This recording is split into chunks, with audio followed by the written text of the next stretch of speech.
जय Hind. Class 12 geography यानी भूगोल का हम लोग जो है इसमें मोस्ट इंपॉर्टेंट ऑब्जेक्टिव और सब्जेक्टिव प्रश्न को देखने वाले हैं, जो कि आप लोग के एग्जाम के लिए बहुत जो है बेनिफिट ये वीडियो होगा, क्योंकि आप लोग का ये जो प्रश्न है वो प्रीवियस ईयर प्रश्न है, यानी कि 2023 का है, 2024 का नहीं है। क्योंकि एक साल प्रीवियस ईयर क्वेश्चन उतना पूछने के चांसेस नहीं रहता है, लेकिन 2-3 साल प्रीवियस क्वेश्चन जो है वो पूछने के चांसेस ज्यादा रहता है। और इसके बाद आप लोग का 2024 का भी जो है प्रीवियस ईयर क्वेश्चन के लिए जो है वीडियो लाया जाएगा। तो चैनल को जो है सब्सक्राइब करके रखे रहें और अपने दोस्तों के साथ में जो है जरूर एक बार शेयर कर दीजिएगा। तो चलिए फिर हम लोग शुरू करते हैं।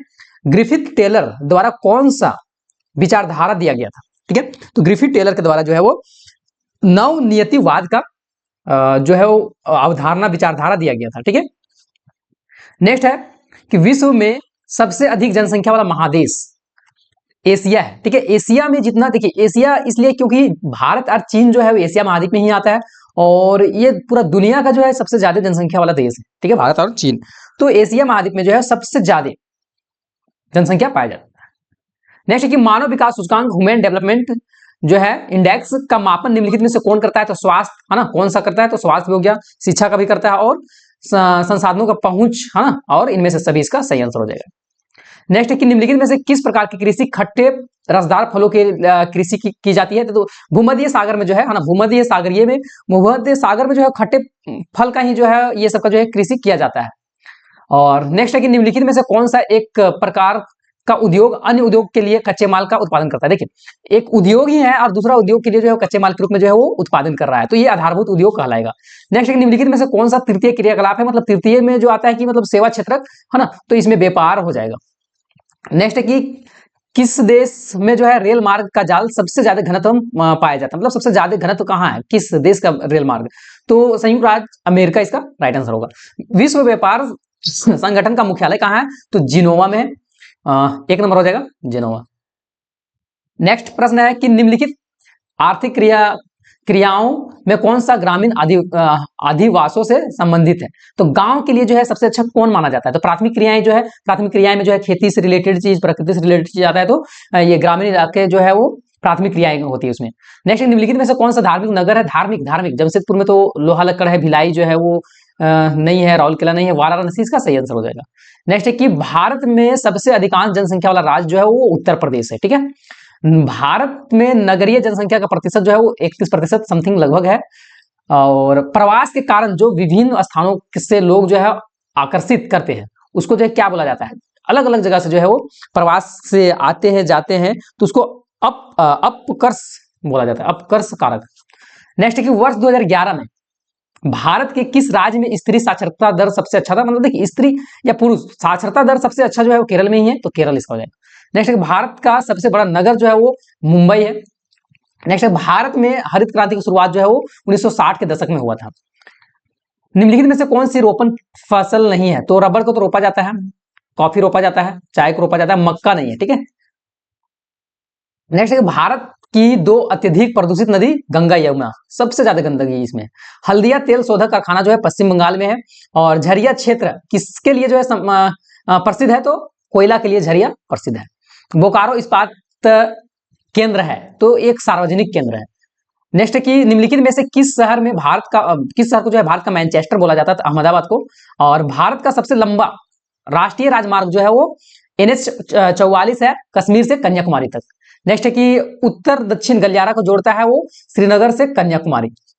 नेक्स्ट है कि भारत की प्रथम रेलवे लाइन किन नगरों के बीच में चला था? तो मुंबई और थाने है ना, मुंबई से थाने के बीच में चला था। कोलकाता बंदरगाह स्थित है, तो कोलकाता जो है वो पश्चिम बंगाल में है। धारावी बस्ती जो है वो कहाँ है? तो मुंबई में है। नेक्स्ट है कि निम्नलिखित में से कौन सा अम्ल वर्षा का एक मतलब कारक है? तो वायु प्रदूषण के चलते अम्लीय वर्षा होता है।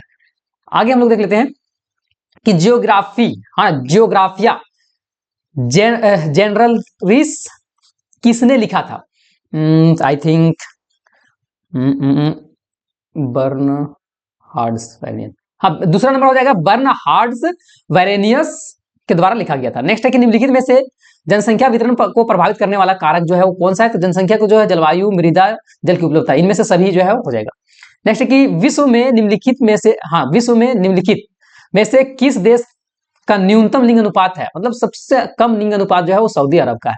पर्वतीय प्रदेश में किस प्रतिरूप के अधिवास पाए जाते हैं? तो सीढ़ीनुमा। नेक्स्ट है कि बुशमैन प्रजाति समूह कहाँ पाए जाते हैं? बुशमैन ये कहाँ पाया जाता है? आई थिंक अफ्रीका में हो जाएगा, ठीक है। नेक्स्ट है कि दामोदर घाटी परियोजना जो है वो झारखंड में स्थित है। और बिटुमिनस खनिज किस प्रकार का है? तो कोयला का जो है ना, बिटुमिनस किस खनिज का प्रकार है? तो कोयला का प्रकार है। तो यहाँ तक जो है आप लोग का ऑब्जेक्टिव खत्म होता है। अब हम लोग सब्जेक्टिव की ओर बढ़ते हैं और आप लोग को रिमाइंड करवा दे कि अगर अभी तक चैनल को सब्सक्राइब नहीं किया तो चैनल को सब्सक्राइब कर लीजिए। आप लोग को जो है हर एक तरह के सब्जेक्ट को जो है इस चैनल पर जो है वो प्रिपरेशन करवाया जाता है। अब आता है हम कि प्रवास को परिभाषित करें। प्रवास का मतलब क्या होता है? तो किसी एक व्यक्ति या फिर तो व्यक्ति का समूह एक स्थान से दूसरे स्थान में जाकर बसने की प्रक्रिया को ही जो है वो प्रवास बोला जाता है। मतलब कोई एक व्यक्ति है और यहाँ से जाके कहीं दूसरे जगह रहने लगा, ठीक है, एक जगह से जाके दूसरी जगह में बस गया, तो उसी को हम लोग बोलेंगे प्रवासी है, ठीक है। कर्तन और दहन कृषि का परिभाषा दे। मतलब कर्तन मतलब होता है कि कटाई और दहन मतलब होता है जलाई, ठीक है, जलाना। तो आदिकालीन जीविका निर्वाह कृषि को जो है कर्तन दहन खेती कहते हैं, ठीक है। कैसे? इस कृषि में सबसे पहले क्या करता है कि जमीन के झाड़ी वगैरह पेड़ को काट दिया जाता है, फिर उसको जला दिया जाता है और वनस्पति को जलाने से जो है राख बनती है और उसे मिट्टी में मिला दिया जाता है और बाद में वहां फसल उगाया जाता है। नेक्स्ट है कि द्वितीय क्रियाकलाप से आप क्या समझते हैं? तो द्वितीय क्रियाकलाप का मतलब ये है कि ये जो है फैक्ट्री से रिलेटेड रहता है। ऐसे क्रियाकलाप जो कच्चे माल या पदार्थ का परिवर्तन करके संशोधन करके उसको जो है वो बहुमूल्य मतलब कीमती देश कीमती बना देता है, उसी को हम लोग बोलते हैं द्वितीय क्रियाकलाप।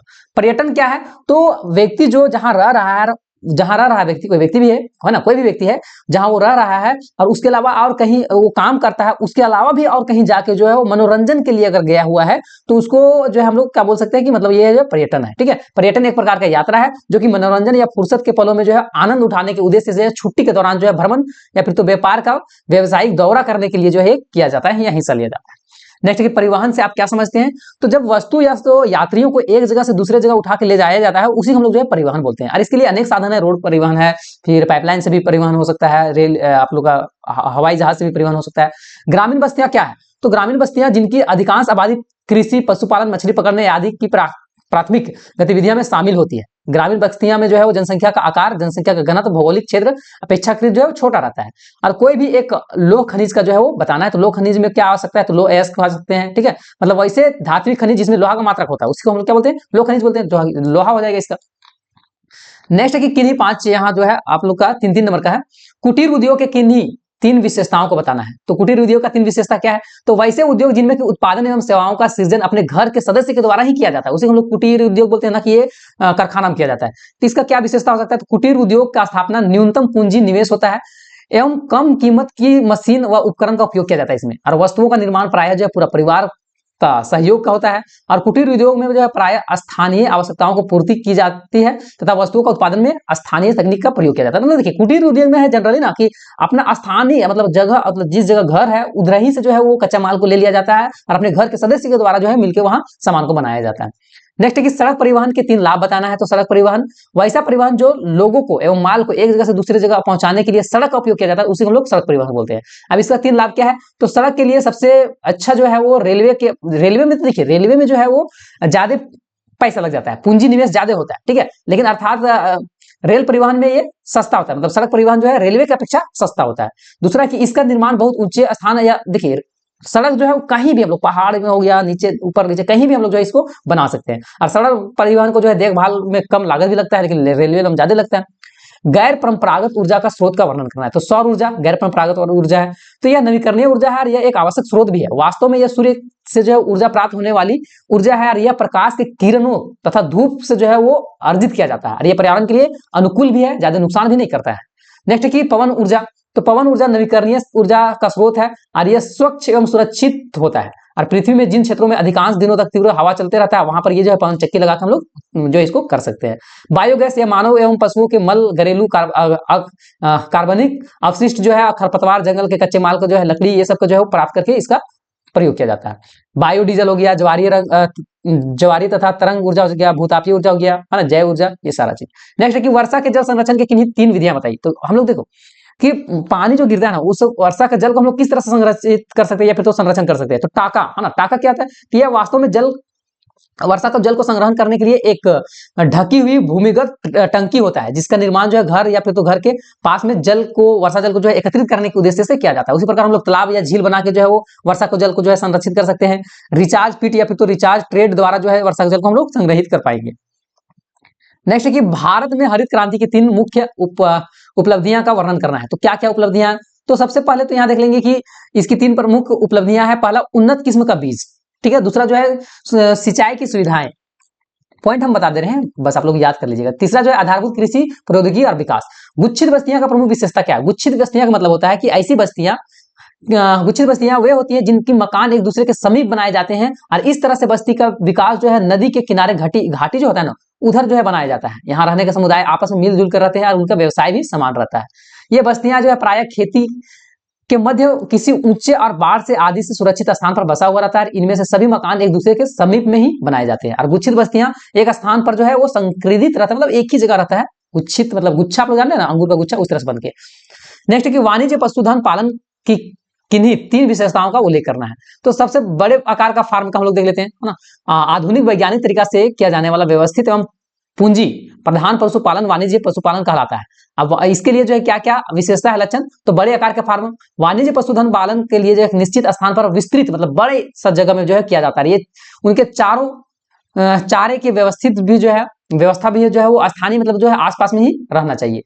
अब आगे जो है पशुपालन के वैज्ञानिक तरीके, और पशु को पालने के लिए वैज्ञानिक तरीका हम लोग भी प्रयोग कर सकते हैं, देसी तरीका नहीं। वाणिज्य पशुपालन के लिए जो है वो पशुओं का देखभाल जो है वैज्ञानिक तरीके से किया जाना चाहिए। इसके अंतर्गत जो है विशेष पशुओं को पाला जाता है जिसमें कि वे अत्यधिक जो है अनुकूल रहे, मतलब जिस तरह का जो है वहाँ अच्छा, मतलब अनुकूल जिस जीव के लिए जो है ना, जिस पालतू के लिए वहां जो है वो अनुकूल दशा है, वैसा चीज को हम लोग पालेंगे। अब जैसे मान लीजिए पैंगविन है ना, पैंगविन के लिए हम लोग का झारखंड में तो अच्छा नहीं है, तो उसको हम लोग नहीं पाल पाएंगे। तो झारखंड के लिए जो अच्छा रहेगा, जो जीव के लिए, वो चीज को हम लोग पालेंगे। नेक्स्ट है आगे कि विश्व में जनसंख्या का वितरण को प्रभावित करने वाला भौगोलिक कारक को व्याख्या करें। तो देखिए, विश्व पूरा दुनिया में जो है वो जनसंख्या वितरण का जो है वो प्रभावित करने वाला जो है वो जल का उपलब्धता, भू आकृति, कैसा भूमि का वहां आकृति है, जलवायु और मृदा वगैरह, ये सब, ठीक है। और नेक्स्ट जो है वो प्रश्न हम लोग देख लेते हैं, ग्रामीण अधिवास के किन्हीं 5 प्रतिरूपों का जो है वो विवेचना करना है। तो रैखिक प्रतिरूप हो गया, इसमें क्या था, ऐसी बस्तियां का विकास सड़क हो गया, नदी हो गया, नहर हो गया, रेलवे लाइन के किनारे या फिर तो तटबंधों के साथ होता है। उसी तरह से आयताकार प्रतिरूपी, ऐसी बस्तियां जहां विकास ऐसे स्थान पर होता है जहां की सड़क एक दूसरे के समकोण पर काटती है। तीसरा जो है तारक प्रतिरूपियां, तो कभी कभी जो है सड़क के मार्ग विभिन्न दिशाओं से आकर एक बिंदु पर मिलता है।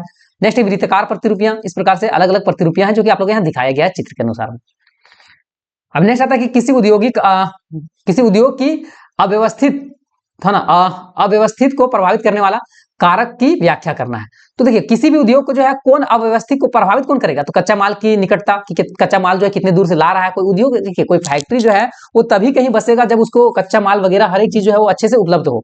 दूसरा कि पूंजी की सुलभता, मतलब पूंजी भी अच्छे से वहां लगा पाए। शक्ति का, संसाधनों का निकटता होना चाहिए। परिवहन का भी साधन होना चाहिए, मतलब सामान को, माल को ले जाने के लिए, लाने के लिए सारा चीज सुविधा होना चाहिए। बाजार भी नजदीक में होना चाहिए ताकि जो उत्पादन करने के बाद वहां बेच सके। और अनुकूल जलवायु भी होना चाहिए, और कुशल और सस्ता श्रमिक वहां मिलना होना चाहिए, और सरकार उसमें संरक्षण भी कर सके, वैसा होना चाहिए। अब भारतीय कृषि की समस्याओं का व्याख्या करना है। तो भारत की कृषि की क्या क्या समस्या है, उस चीज को आप लोग को यहाँ पूरा लिखना है।